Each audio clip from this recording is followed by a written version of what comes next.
पिछले भाग में आपने देखा आन्या को खोने के बाद राज और उसका परिवार टूट सा गया था। रोनित इस हादसे से उभर नहीं पाया था और वो अब कोमा में है। अनु की मानसिक हालत कुछ ठीक नहीं रहती। वो मन ही मन किसी से बात करती रहती है और हंसती रहती है। राज भी अब पहले जैसा नहीं है, पर वो हार नहीं मान सकता।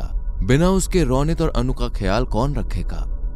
1 साल बाद रोनित के कोमा से बाहर आने के बाद अनु की तबीयत भी सुधर चुकी है। एक दिन राज अपनी नई बुक कंप्लीट कर रहा होता है कि तभी उसकी आंख लग जाती है। पापा मुझे बचा लीजिए। कोई सपना होगा शायद। नींद भी आजकल पूरी नहीं हो रही है।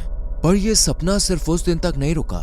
अब ये सपने राज को हर रोज आने लगे और हमेशा उसमें आन्या बस यही कहती, पापा मुझे बचा लीजिए। राज को अब भरोसा हो गया था कि आन्या जिंदा है।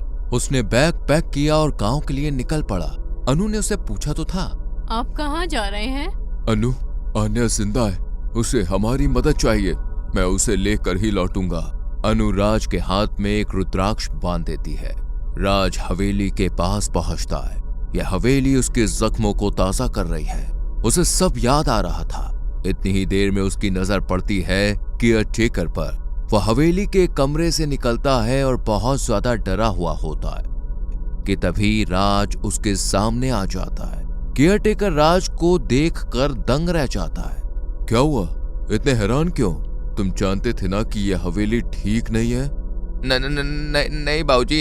इतना कहकर वो राज की जेब से एक पेन लेता है और कहता है, बाबूजी मैं इस पर होटल का पता लिख रहा हूँ, आप वहीं रुक जाइएगा।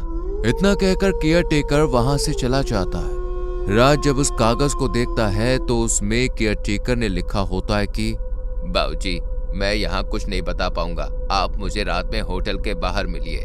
रात को राज जब केयरटेकर से मिलता है तो केयरटेकर उस हवेली का सारा सच उसे बता देता है। बाबूजी ये बात है ब्रिटिश राज की। उस समय हवेली में एक ब्रिटिश जनरल रहा करता था। वो अमर होना चाहता था तो उसने शैतान की पूजा करनी शुरू कर दी। शैतान ने उससे बलि मांगी। उसने अपने बच्चों की ही बलि दे दी। शैतान ने उसकी अमर होने की इच्छा तो पूरी कर दी, पर साथ ही साथ उसे एक श्राप भी लगा कि जब भी वो धूप में आएगा तो मारा जाएगा। वो अब एक वैम्पायर बन चुका है और उसे जीने के लिए बच्चों के खून की जरूरत पड़ती थी। एक बार एक साधु ने उसे हवेली में कैद कर दिया था, पर आपकी बेटी ने उसे अब आजाद कर दिया है और अब वो किसी को नहीं छोड़ेगा। मैं अपनी बेटी को छुड़ा कर ही रहूंगा, चाहे जो कुछ भी हो जाए। वो गांव से कई बच्चों को ले जा चुका है और मेरी बेटी भी उसकी कैद में है। राज ने वैम्पायर से लड़ने का फैसला किया। केयरटेकर ने उसे बताया कि हवेली में शैतान की एक मूर्ति है और उसी मूर्ति के नीचे उसका कॉफिन है। उसने बच्चों को वहीं बंदी बनाया है। उसकी रक्षा 2 और वैम्पायर करते हैं, पर उनमें शक्ति थोड़ी कम है। उन्हें लकड़ी के नुकीले टुकड़ों से मारा जा सकता है। ये तुम्हें कैसे मालूम है? एक दिन मैंने उन्हें ये बोलते हुए सुना था। राज हवेली के पास पहुंच गया और उसने देखा तो पहला वैम्पायर हवेली की रखवाली कर रहा है। राज अब अंदर बढ़ा और उसकी लड़ाई दूसरे वैम्पायर से हुई। उसने उसके सीने में भी लकड़ी का टुकड़ा दे मारा। अब उस वैम्पायर को राज के बारे में पता चल चुका था।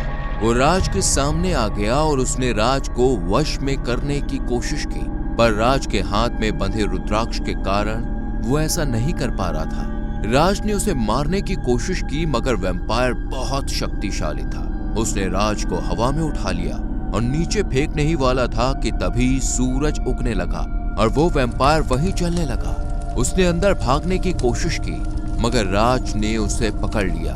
देखते ही देखते वैम्पायर धूल में बदल चुका था और अब सब बच्चे आजाद हो चुके थे। इन सब के बाद राज अपने घर लौटा और नहाने के लिए शावर में गया।